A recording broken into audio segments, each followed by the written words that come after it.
Welcome everybody to the Sounds About Right podcast. I'm your boy Nibs520. With me as always, I got my man Uncle Nate. We got Casey in the building. What's up, Whoop, fellas? whoop. Yeah. It's the podcast where we 100% give zero fucks. Today we got a little bit of a deviation from our normal format. Normally we just get into any kind of topic that's hot and ready, anything that's going on in sports, entertainment, politics. We don't shy away from shit around here. But today we got a special guest with us, man. So we're gonna give him his flowers before we even get started telling you who he is. You can see him on the screen there. Our guest today is, and how I came across him really is, I via itrboxing.com, where he's one of the founding members and lead contributors. His interviews and articles are widely sought and deeply revered on the website. He's also had hands-on experience over the past 10 years with various world-class amateur and championship level boxers in their camps. He can also be found all over social media: YouTube, blogs, newsletters, podcasts galore. And he's also an acclaimed writer. We're going to be getting into that today. You can see here his book,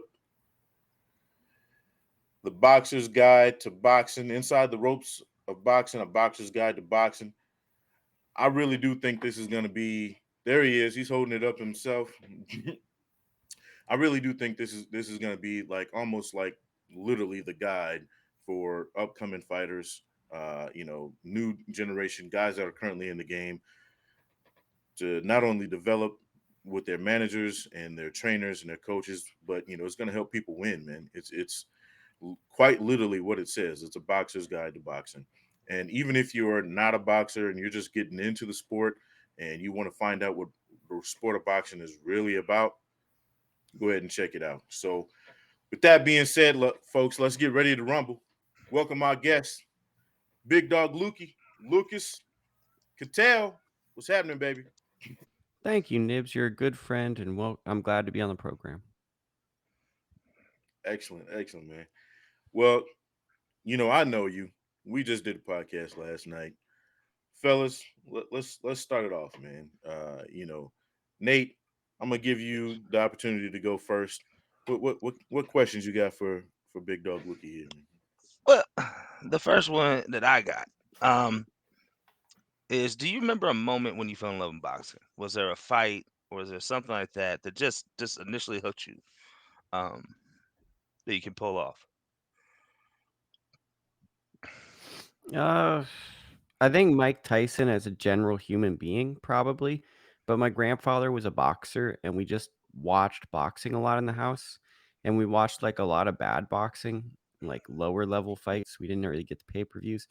So I think like the way a lot of people grow up with the NFL and the NBA, boxing was normalized in my household at a young age. So it was viewed as a major sport because if there was any big fight going on, that was a topic of conversation. The way that like maybe if you live in Arizona, the Diamondbacks or the Cardinals or ASU or one of these places might be a talking point. Boxing just happened to be that. So I think Tyson would be the closest, but it was also that boxing was like a centerpiece of how my family was built.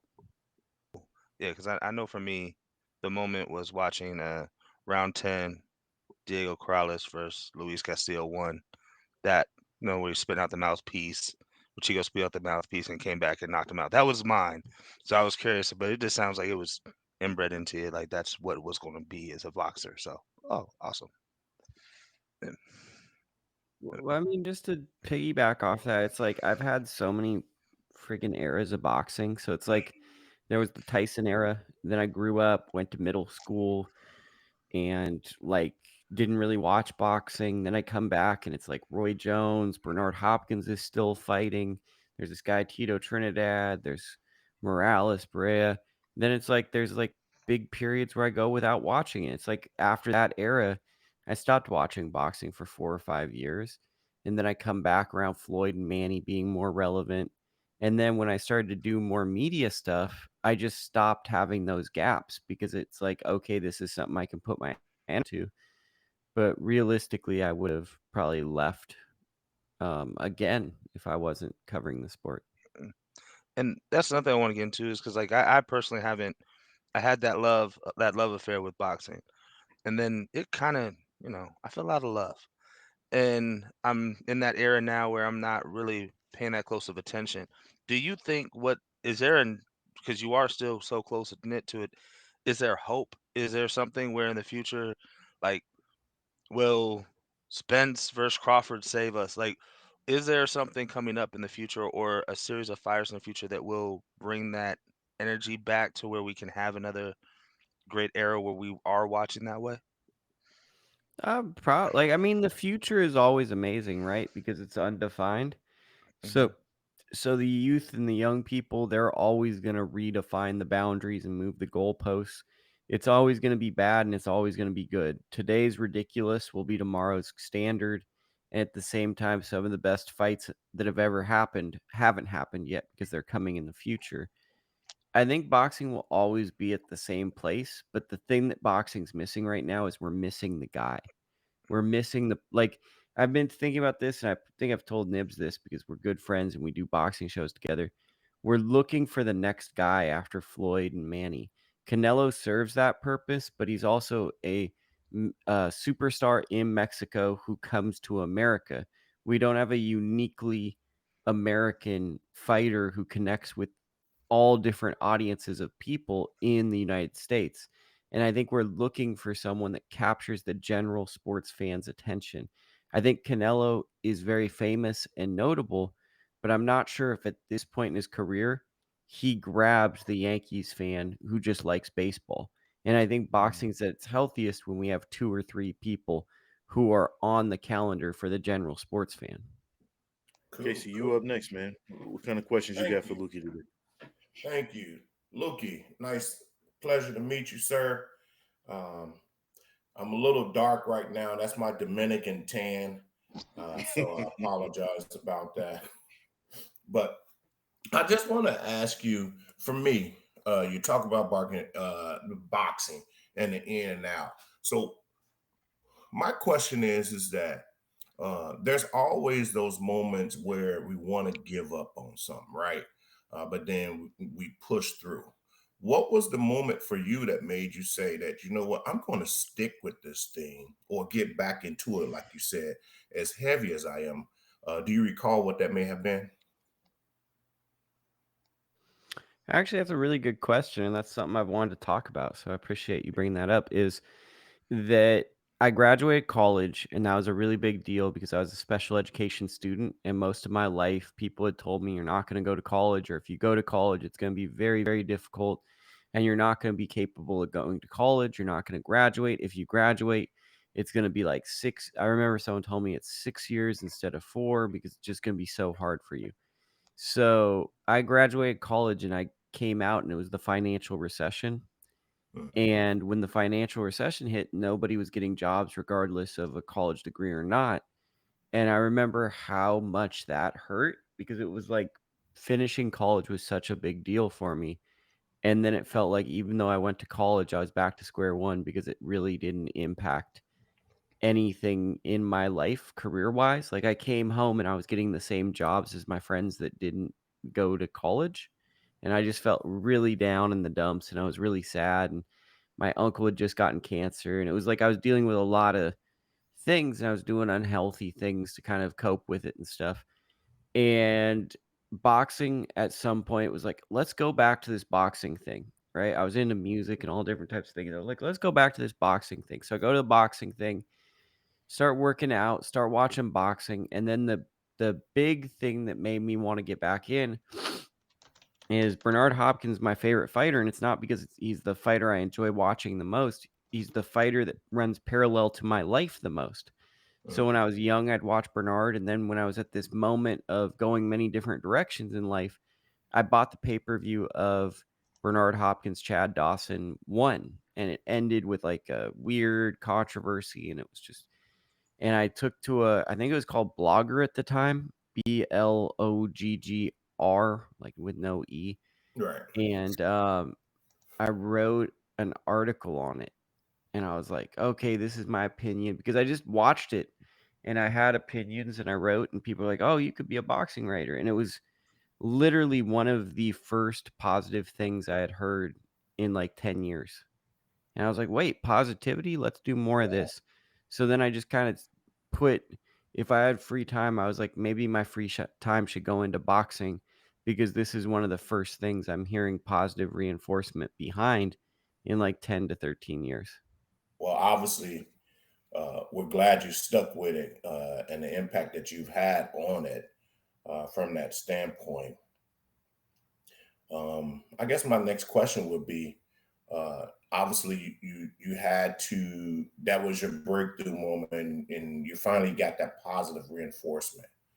There's someone out there right now that's probably on that same trail as you, trying to get a breakthrough. I don't know, maybe acting or writing or whatever that may be. What would be your words of encouragement for them? I think you got to go all in. You got to go all in. You got to be able to financially provide for yourself, but you got to go all in to the point where if that's what you want to do, you have to become a master of your craft. You have to study everything. Like, it bothers me when a boxer will say, I don't watch old fights because it just sounds so naive. Like, why wouldn't you want to watch old fights, new fights, bad fights, good fights? You need to have a vocabulary. You need to have reference points to understand. If you have a passion, it's like real because desirable jobs are so wanted and so coveted.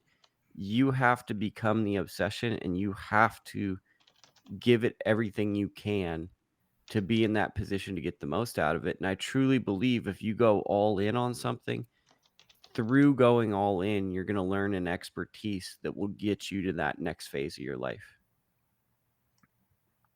Nice. Thanks, Lukey. Appreciate you. And I think that's sage advice in life. You know what I mean? Like I don't give a damn what it is, like Keith said, no matter what it is you're doing. I think that's just good advice, period. Like that's a Yoda moment. You know what I mean? Like, people all too often nowadays, they do the fast food version. They don't want to go through the levels, or this, they want to skip the steps, and they just want to get the reward, as opposed to learning what they need to about past, present, future, etc. So hey man, I think that's dope advice right there, Luke.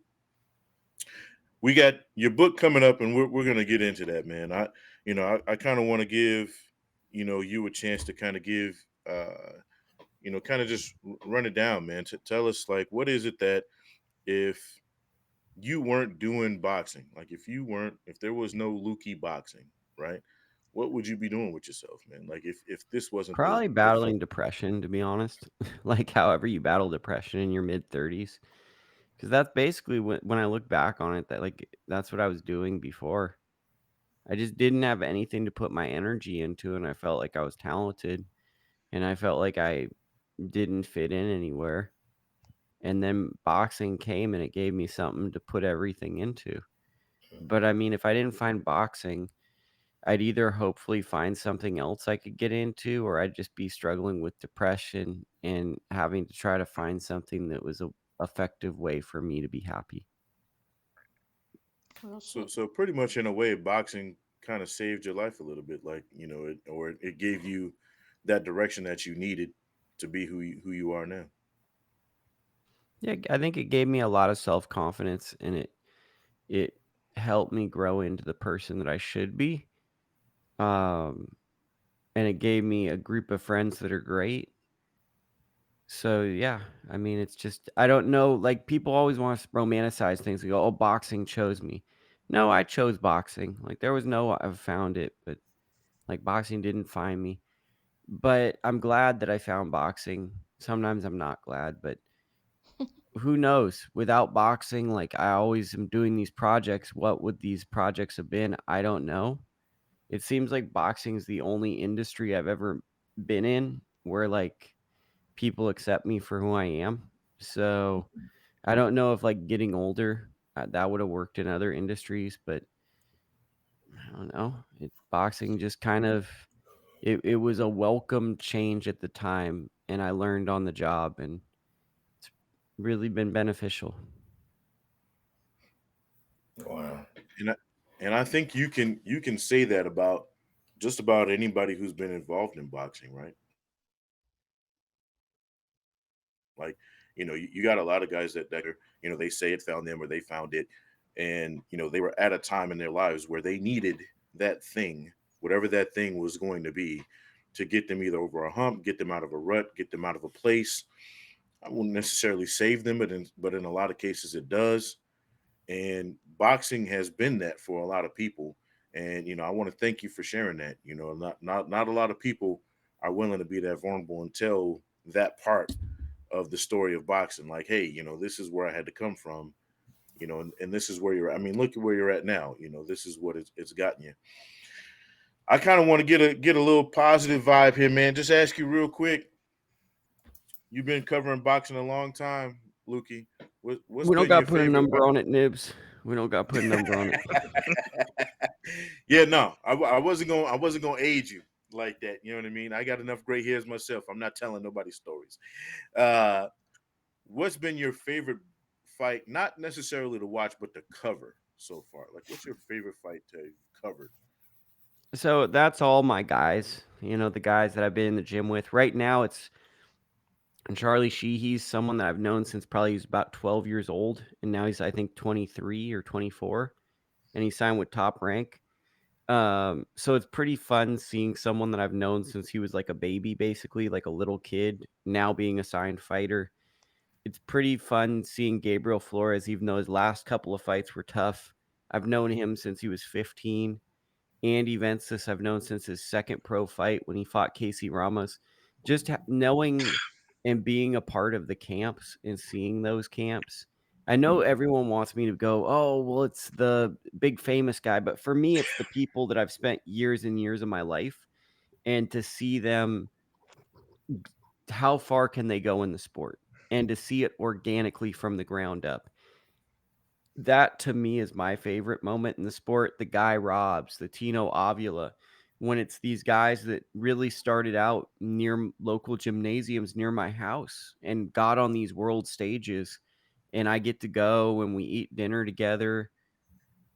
That's boxing to me. That's the special moment. Nice. I got a question, if it's okay. I know we talked about negative reinforcements and positive reinforcements, uh, but I just want to get your take, if you can recall, where there was a lot of buzz around a particular boxer, and you said, "No, that guy is not it." I mean, that happens all the time because like I feel like I really like amateur boxing. Um I mean, it's always tough because like I don't like to Right, and you're putting you in a pickle with the negativity, and I know we're not trying to do that. I think one that stands out to me is like, I mean, it's always tough, right? Because when you think the negative, like who's a fighter that doesn't fit the bill, you're looking at something to the effect of where is there a fighter who can make a ton of money, who's highly profitable, but it comes down to they're friggin' hot, or they're from a place where there's going to be a lot of people coming out to support them, but the talent component probably doesn't match that. So I mean, I'll go ambiguous with that because I don't want to really say any names, but it basically Right. it's fairly obvious if you look at whether it's a social media following or people coming to the event to support them. You're always going to have kind of local favorites who are going to be put up there with the all-time greats of the sport based off of just their sheer popularity. Lukey won't call out names, but I will. But I'll say this, like to that point, right? Like I remember when the chin checkers were coming up, right? You know, and Lukey knows who I'm talking about. So Curtis Stevens, we'll keep, yeah, Curtis Stevens, Jadon Condriton, right? These dudes were in Source magazine, like they were all over the place, right? Everybody was saying these dudes were going to be the next best thing, and we saw how that went, right? Like, I Dame mean, Dash, all in the mix. right, and they got super hyped up. They put Jadon in there way too early with Alan Green, and he gets smoked. Curtis Stevens, he was just kind of he just never was what he was supposed to be, right? Like he just never really lived up to it.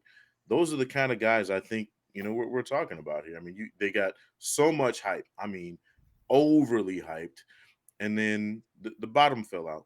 But you get guys all the time that nobody really knows about, never hears about, and the next thing you know, they're winning world titles. And we could go down the list of those guys, right? But Well, I think it happens Nibs, all the time. speak on that. Gamboa fits that for me. Oh, Because big remember time. when Yorkis Gamboa came out, he was one of the most heavily anticipated fighters. And it's like we never really saw Gamboa turn into what we thought he'd be. Yeah, actually, it was funny because like when you were talking about the chin checkers, I'm like Gamboa, like, but he had the talent. It just didn't match. It was just like he had the hype, he had the talent. It just we never saw it actually materialize into what it was supposed to be. So yeah, that's crazy. So And he's a damn good fighter. Like, and that's Mhm, that you know what I mean. He's a damn good fighter, but it's the overhype, right? Like mhm. everybody's saying you're going to be the next big thing, and then you fall off that cliff, bro. It's like, we get it with the Lomachenkos, and I'm not saying Lomachenko's falling off a cliff, but I'm saying like, you get it with the Lomachenkos. We've got it with Tank and Ryan and all these guys that are coming up now, and it's like, yeah, but before we start giving these dudes the title, let them beat the guy. Let them start, To a doing lesser some. extent, Keyshawn Davis, right? Like Mm. everyone's saying Keyshawn's the guy. I'm not saying he's not the guy, but it's like there's a lot of really good fighters in this era, and people are kind of putting him as the face of this new era. And he's done a lot in the amateurs, but it's like it's very quick to put him in that spot that he's kind of being put. And This is I true. got a question for you that popped in my head. One of the things, big knocks on boxing, right? And it's kind of fit into the whole narrative of boxing from the beginning. The bad decision, the horrible decision. Um, is there one that sticks out in your mind that's just like that was bad? Like where the judges just it looked like they were watching a completely different fight. Is there one of those fights that just Golden off the top of your head? standard, Paul Williams, Eris Landy, Lara. That's like the golden standard for me of just like Sergio Martinez beat Paul Williams. The judges scored it for Paul Williams. The judges got suspended from the fight. Like it, I don't know if Nibs can think of another one, but for me, my gold standard is Sergio Martinez. Paul Williams is probably the most atrocious judging I've ever seen. Yeah, that I think you mean the Lara Paul Williams fight, right? Because then, but yeah, I know. Yeah, that was the one for me. I don't know if you got one. I don't know if you got one, Nibs, but whew, that was just horrible. That's exactly what comes to my mind. Like, and, you know what I mean? Because it was so bad. Absolutely. It was so bad. Like, but that's recent memory. Yeah, like that. That's where I'm like, what were these guys watching? The other one for me, and it's just because I grew up watching this guy, was when they robbed Sweet Pea when he fought Chavez. Man, like he outboxed the shit out of Chavez. There's no way you can tell me that was a draw. There was you or anything other than a sweeping win for Pernell Whitaker. But to me, that's the one. To me, that's the biggest. But yeah, like the most recent memory, Paul Williams. But yeah, Sweet Pea got robbed mm, heavy in that fight. Didn't he get And robbed against De La Hoya too? Like, I'm I trying to thought remember. so. Yeah. I I mean, thought that's a so. much closer fight. Like, I feel like you could make a case for both fighters in that fight. mm. Yeah, yeah. But the Chavez fight, there's no way. Like it was obvious. Pernell Whitaker won that fight. And again, and I could be wrong, but Lukey's forgot more about boxing than I'll probably ever remember. But Nah, Yeah. uh, that's not true. But I mean, I think the thing that's interesting about both fights is a bit of like Chavez, obviously beloved Mexican fighter. Paul Williams is a beloved fighter at the time. Both of those decisions didn't help those fighters. It kind of hurt them amongst hardcore fight fans. And I think that's the other issue with a bad decision is the fighter doesn't create the bad decision, but they get punished for the bad decision. We rarely Right. see someone rob someone, quote unquote rob, and people are like, "Man, that was a good robbery. That guy deserved to get every benefit. What tends to happen is we start to be like, man, that guy's a cheater, this and that. Like, Paul Williams went from being one of the most beloved fighters to even still after his crash and being in a wheelchair to people not liking Paul Williams as much because of the Martinez fight, and he had nothing to do with with the the way the outcome. bout was scored. Yeah.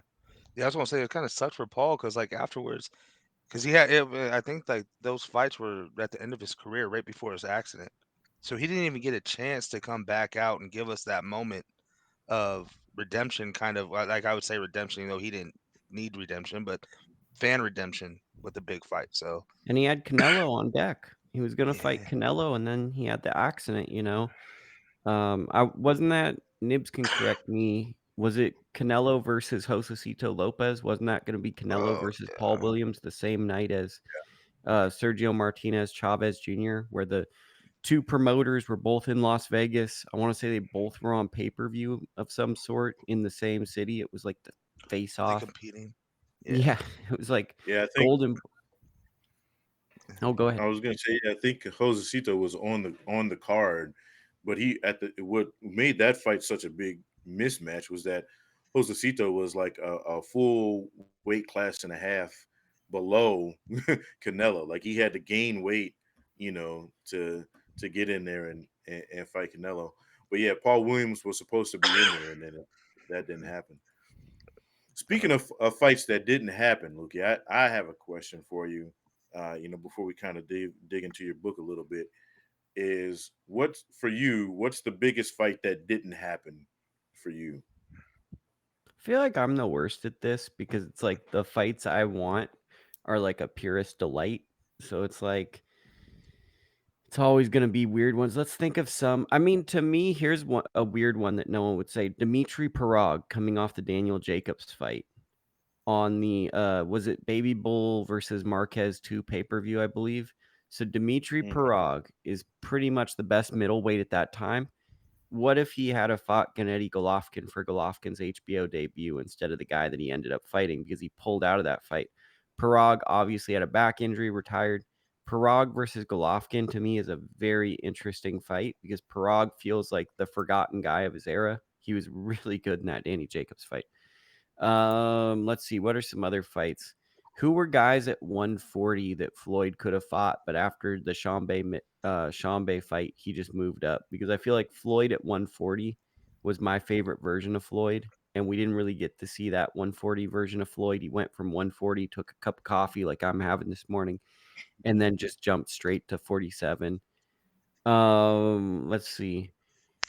I think Paul Williams versus anyone at welterweight that was relevant would have been good because it's just like I'm not sure he would have won, but just the fact that there was this big myth around him. I think Andre Ward versus Kelly Pavlik or Kelly Pavlik versus Gennady Golovkin. Those are some fights. Demetrius Andrade versus anybody. Like it's kind of a shame Demetrius went a whole career without that. I think Demetrius versus Charlo should have happened. So those are just kind of off the top. Good shit. I'm with that. I think that the of the ones you mentioned, I think the Paul Williams against the top welterweight guys during Hmm. his era was was robbery because he kind of reminds me of like a Winky Wright kind of guy, right? Like nobody wanted that smoke, with Winky Wright. Like Winky wasn't getting any fights either, but people were dodging, Paul Williams like he was the draft. You know what I mean? So, quick, I know you mentioned quite a few names. I know we're going to dive into the book, but this was just on my mind with you being in the Cali area. Uh, did you see and know Devin Haney will be the way that he is right now? Yeah, Dev is someone that I want to say I've seen Dev since he was like 13. I've known of Devin since he was 13, 12, because Victor Conti and Snack System has always been good to me. Devin was sparring Sean Porter for the Kell Brook fight, I want to say. They brought him in, and he had stayed with Snack since then. So they've worked with him for like 10 years. And I just remember the way he conducted himself and the way he treated boxing. He, from a very young age, treated boxing as a profession. Mm. And I actually went to 2 of his fights to film him for Snack System. So I filmed him in Shreveport, Louisiana, and I filmed him in Pachanga by San Diego. And I didn't know how far he'd go, but I knew he'd go far because just the way he conducted himself, the level of confidence, and his inner self-belief. When you're in a locker room with a fighter, you can pick up on subtle things. And Devin truly believes that he's one of the greatest, and it's only going to be an all-time great that has a chance of beating Devin. Lukey, I want to give you the opportunity. Here it is. Here's what we're talking about here. You know what I mean? Run it down, man. And your words, tell us what this book is about and what you're most proud of. I'm proud that like my friends bought the book. I'm proud that Nibs got it. I'm proud that everyone that I do boxing stuff and I share a lot of my boxing life, a lot of my life with, went out and supported it, you know? So like the biggest pride is the people I unconditionally love came out and showed support to me. So my biggest pride is by writing this book, I didn't know how loved I am, and that's my biggest pride. But outside of that, what this book is, I think it's life lessons. So it's life lessons disguised as a boxing blueprint, but I think that it's universal truths for life in general. But it's a great way to look at the sport of boxing from a hands-on pragmatic standpoint because boxing has a lot of pitfalls and a lot of ways in which you can get exploited, used, or abused. And this is a way to keep your mind sharp because we always talk about the body. We want to be tough, physically strong, but like my favorite fighter Bernard Hopkins says, oftentimes a muscular exterior creates a soft interior. You look at a turtle, it has a huge shell. It's blocking everything from the world, but it has a very soft skin. So we want to develop hardness, or we want to develop muscles on our brains and on our interior as much as we develop muscles on our exterior. And I think that this is a book that helps you think deeper about decisions you want to make with a boxing career or possibly life in general if you're a boxing fan. I can agree with that, man. Haven't read the book. I haven't finished it yet. I haven't had time, but started reading the book, and I said, you know, I know this says, a boxer's guide to boxing, but I'm gonna tell you, man, this is a guide. Period.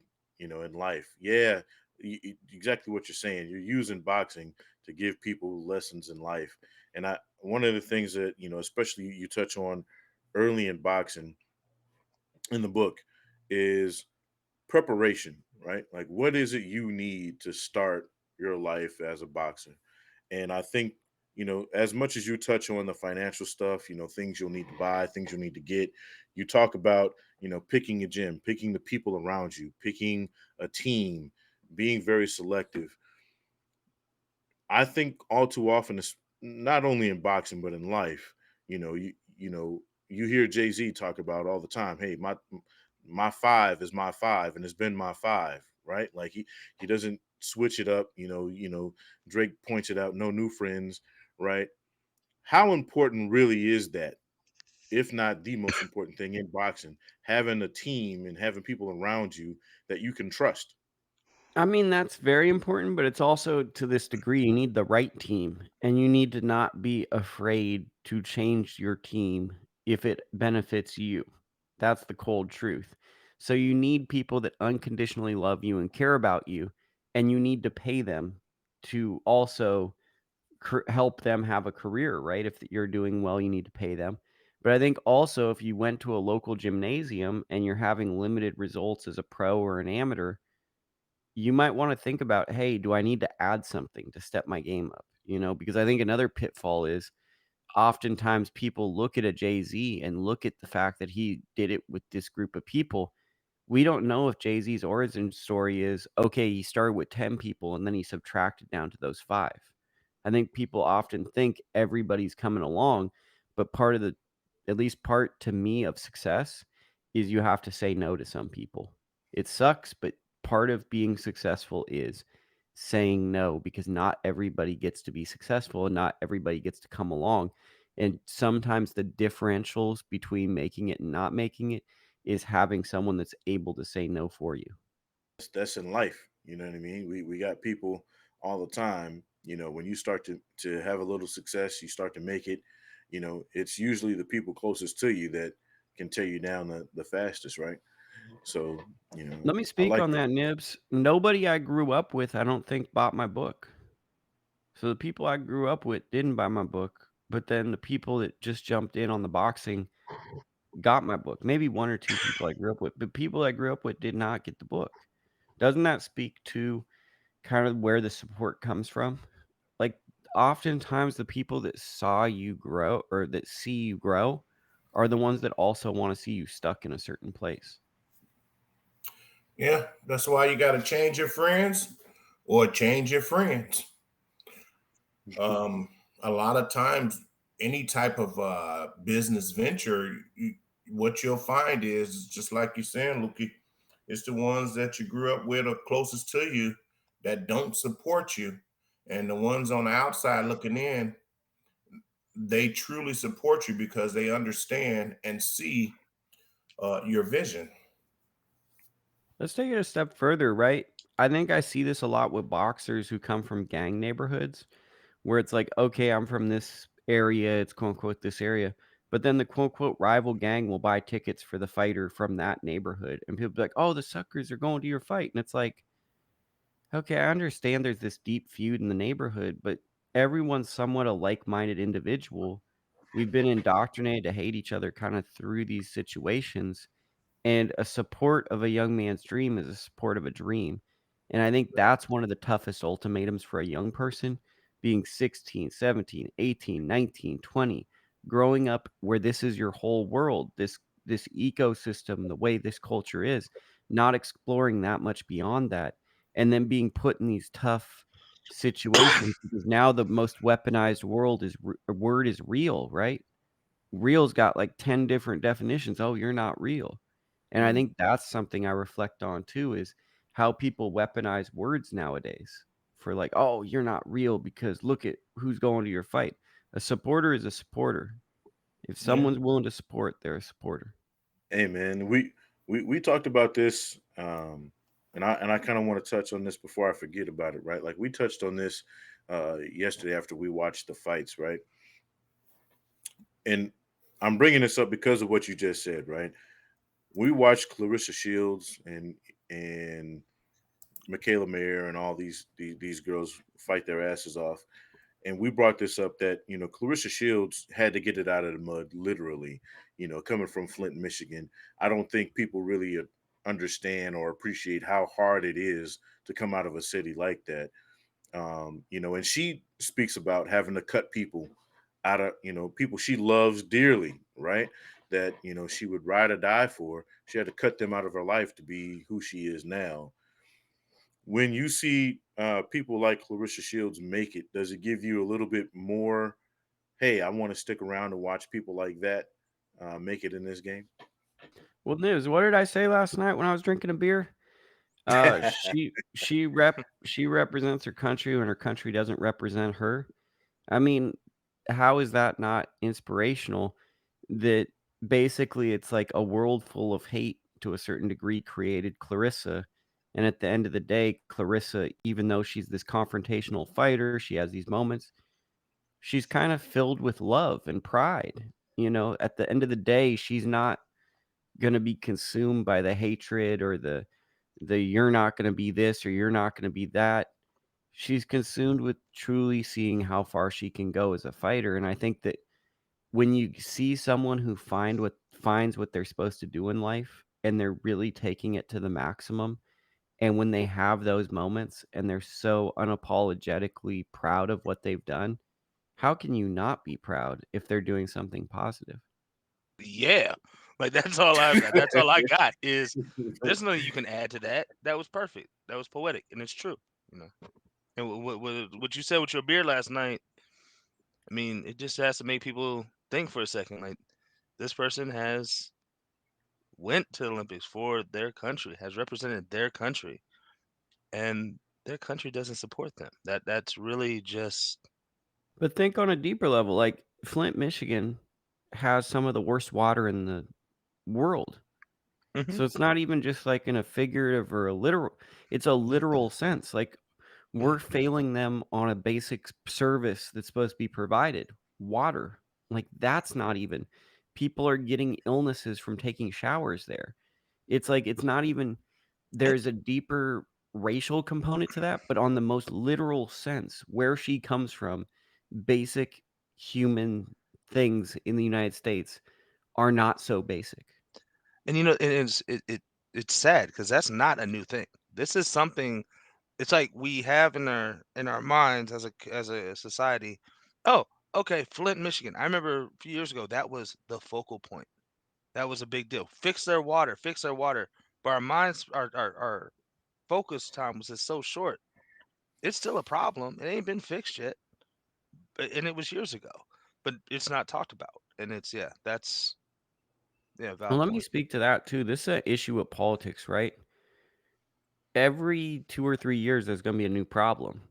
So people's attention, because this is now a 15-second world, it's not a 5-year world. No one wants to go to college. No one wants to go to the Olympics because that's 4 years. You have to get some expertise in something. People want 15 seconds. They want things to be explained in an Instagram video. How quick can it be? Can it make me laugh? Can I react to it?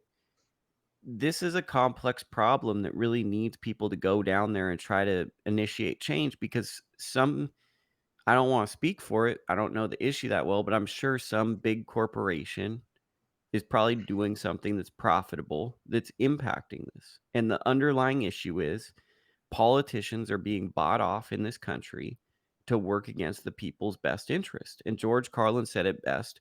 I wish the politicians were their sponsors like NASCAR drivers. The underlying issue is we change topics because politicians don't always work for the people's best interest. So we revolve around these issues and then circle back as though, oh, the water crisis is back in Flint. No, Flint, Michigan is so bad at times with this water issue that at public schools, they have bottled water where water fountains are supposed to be because they don't want the kids drinking the water because that's how dangerous the water is. That is not acceptable. But as we've brought up, if it doesn't directly impact enough people for some reason, we allow it to continue. And I'm not saying us, but I'm saying the politicians, the people that broker power, they will allow it to continue because it doesn't directly affect them. Or directly impacts their sponsors. Even Yeah, deeper, right? Or well, I think it does impact their oh sponsors, yeah, right? But they don't want to lose their money, right? nope. Steak dinners are awesome and hot girls are awesome and fancy cars are awesome. It's just I'm from the belief that I think human rights come before monetary gain. I think that I'd like to see as many people in positive positions getting the most out of their life rather than me have a big fancy car and drive around and feel good about myself. Lukey over here dropping knowledge on us today. I mean, man, Forget just boxing. detach that mic and just drop it, Lukey. You over here bombing us with the knowledge today. I like it, man. It's simply the podcast. You guys are asking good questions. The it's a pleasure. Lukey 2024. Just saying. You I got think if my I vote. tried to run, it would be scary for me because I'm too honest of a person, and I feel like honest people aren't supposed to be running for political office. So I think it would endanger my life. Yeah, the Colin Powell. Yep. We're gonna get T-shirts made. Lukey 2024. There it is. I think that it's the awful thing about politics, right? Is we all know the politicians are lying to us, and we just have to pick which one's lying the least. Like, which one do I think has a better moral compass at lying to me? Let me try to read who would make the best decision with their lies, and like that's kind of where we're at. I don't know, Lukey. I think it's about who has the most lies nowadays. Like, Mm-hmm. Well, at least, that might be true, like because sometimes these decisions that people are making, I just don't get it. So maybe you're onto something. questions, but I definitely want to thank him for taking the time out, to hang out with us guys. You guys are awesome. It's no issue. It's no issue. It's so much fun doing this. I'm still processing all the stuff that he said, so I'm going to be blacked out for a little bit. I can't think no more. Limited capacity and all. So I mean, Yeah. if you guys feel like I'm a cool dude, buy the book because the book is like this, So if anyone's listening, which I'm sure you do great questions, so I'm sure you have an extensive listenership. The book is kind of written like how I'm speaking. So if you enjoy how I'm speaking, go to Amazon, reasonably priced, paperback $9.99, Kindle $8.99, and if you have Kindle Unlimited, you can get it for free. How cool is that? So there you go. Nice. And Put me Luke, down for a book. Before we let you go and before we start our game, man, just tell everybody where they can find you, man. Where other than your book, where can they find you at? Where can they get access to Lucas Ketelle? I mean, just support this channel. Go to ITR Boxing. That's about it. Like there's other things, right? I got a newsletter and all types of stuff. But if you start looking around for my stuff, you'll find it. Big thing is support this channel. And if you enjoy me on here, I'm sure they're very professional. So they'll have some capacity to follow me or just type in my name spelled the way it is and you'll find stuff. So You are kind of famous. Like you do come up on Google. I wouldn't say I'm famous. If I'm famous, and I don't know what really being famous is if I'm famous because I can go pretty much anywhere in America and no one cares. You gotta be somebody, Lukey. You gotta be. Well, everybody's a somebody. God put us on this earth to be great, but I'm not I'm just a person, I always hate it when people downplay it, but I'm genuinely not famous. Like maybe in boxing people are aware of me, but it's like if I go anywhere it's not really like I don't know. Well, your Amazon book reviews are 5 stars. Well, I mean, we had to do that. Like, you can't have one of those 2-star book reviews. Like that just wouldn't be very good. If you write a book, you got to write a good book because people are paying for it. That would be embarrassing if I'm on programs. Hey, man, check out my book. It's 2.5 stars. But got to give them a 5-star book if I sit down. There you go. Yeah, if you had a 2.5-star book, we wouldn't have mentioned it. They'd be honest with you. Yeah, hey, No, this is I a wouldn't mention it, but I have Nibs give me the $10.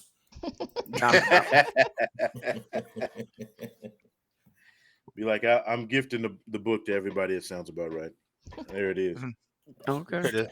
Ordering mine right now. Just so you know, that's what I've been doing on my phone. I just ordered mine right now. So okay. Well, I've been doing something else on my phone. But I'm not gonna tell you what. You guys can use your imagination. I'm looking up spelling bee contests. What do you guys think? Crazy people. I was looking up spelling bee contests. It's really what I was doing. I could show you, but I'm gonna gift a couple for the holiday season, so you guys can have some autographed copies. Or if you want, you can just write my name on a couple of books. You can keep my autographed ones, and you can send them out to the listeners. I'm sending out a couple for this show. Nice, awesome, man. Appreciate it. Well, Lukey, we got a game for you, man. It's questions that sound about right. Okay. All right, Lukey, this is how the game works. We got some questions for you. You got 10 seconds from the time I finish reading the question to answer it. Okay, I'm in trouble.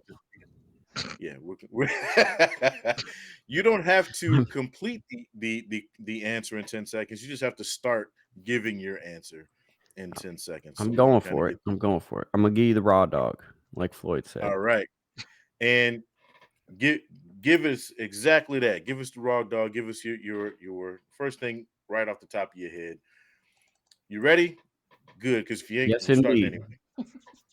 First question. What sound or noise do you love the most? Tree branch falling. Or rain. We'll go rain. We'll go rain. Tree branch falling, rain, that type of thing. And Okay, you got me. we're going with the first one. All right. You you get to live in one of these four options for free for the rest of your life. What do you choose? Treehouse, cabin in the woods, waterfront mansion, or tiny home? Cabin in the woods. Nice one. Pepsi or Coke? Neither. Name a Beatles song. Hey Jude. If heaven exists, what would you like to hear God say when you arrive? Like, you were a good guy and you can hang out here for a long time. I like it. Flats or drumsticks? Drumsticks. In a zombie apocalypse, what would be your weapon of choice? A car. There you go. Get the hell out of town. Is Valentine's Day a legit holiday? No. Amen. Ford or Chevy? Ford. No. Yeah, Nate he's your buddy right here. Which foreign language that you don't already know would you like to learn? Mandarin. Yeah. It's a solid choice. It's the Mhm. first person to not say Spanish, by the way. One of these movie franchises has to go. The options are Star Wars, the Rocky series, Fast and the Furious, Lord of the Rings, or the Avengers. Avengers. Solid. How would you describe humanity to aliens with one word? Uh-oh.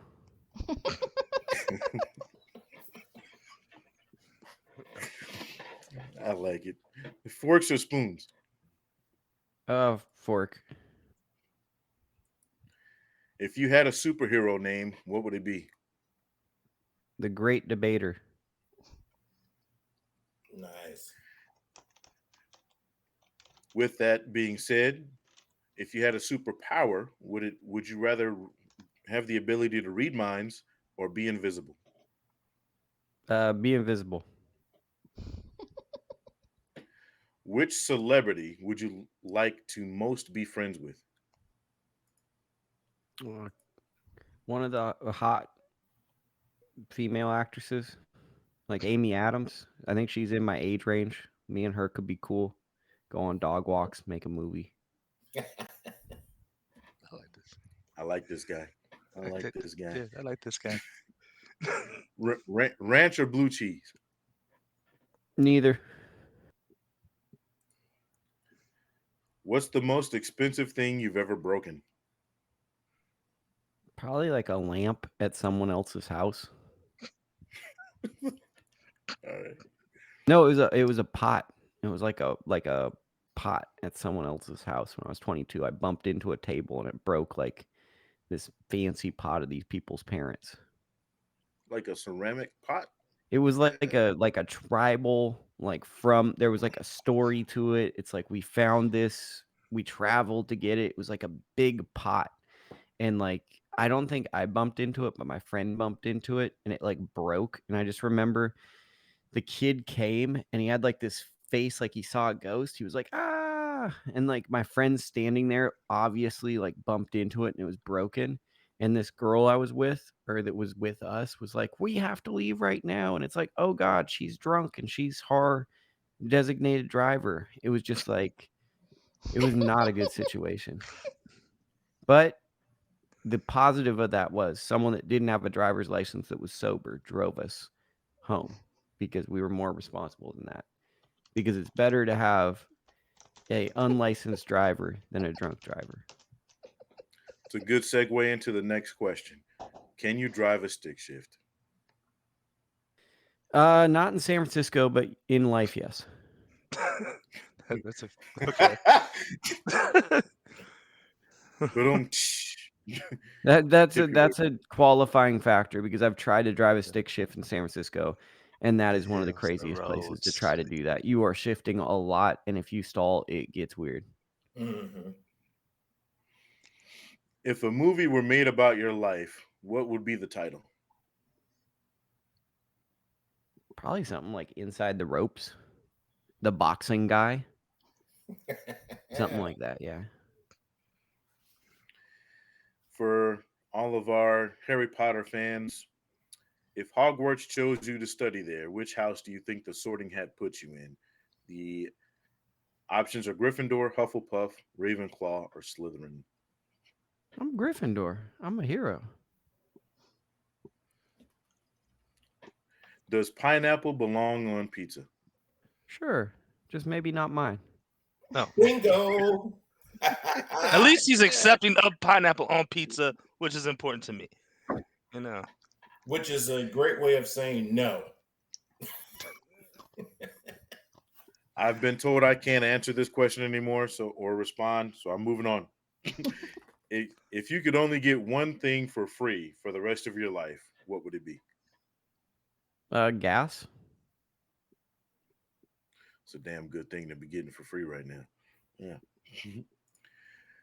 Lukey, the last question, and most important, what is your favorite curse word? Darn.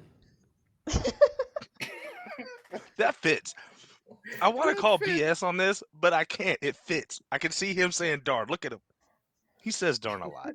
I love this guy. Sounds and about Luke, darn right. right. Maybe And friggin'. Maybe friggin'. Like I'm friggin' Friggin'. darn. Gosh Freaking darn. darn it. You know, those are those. and Lukey busting us out with you know, breaking the mold. He's the first person to not say Spanish, and also the first person to not say fuck is their favorite curse word. Family friendly guy. Congratulations. Family friendly guy. There it is. Hey, Lukey, it's been a pleasure, man. Thank you for coming on. Thank you for your words of wisdom. Thanks for playing our game. Thanks for being here, man. We appreciate you. Thanks for putting up with me and technical difficulties that seemingly always happen. Really appreciate you guys, and I can't wait to listen to the show. Hey, man, I'm getting it edited as soon as we get it closed out. Follow him, ITR Boxing, Lukey Boxing on YouTube. Great man. Subscribe to this Again, podcast too. Hit the thumbs up button. Leave a review. Hit them with the 5 stars. Not 4, not 3, not 2, not 1. 5 stars. Leave a little comment. Say it's really good show. All that type of stuff. Really help their program. Nice. Appreciate it, Loki. All fellas, bien.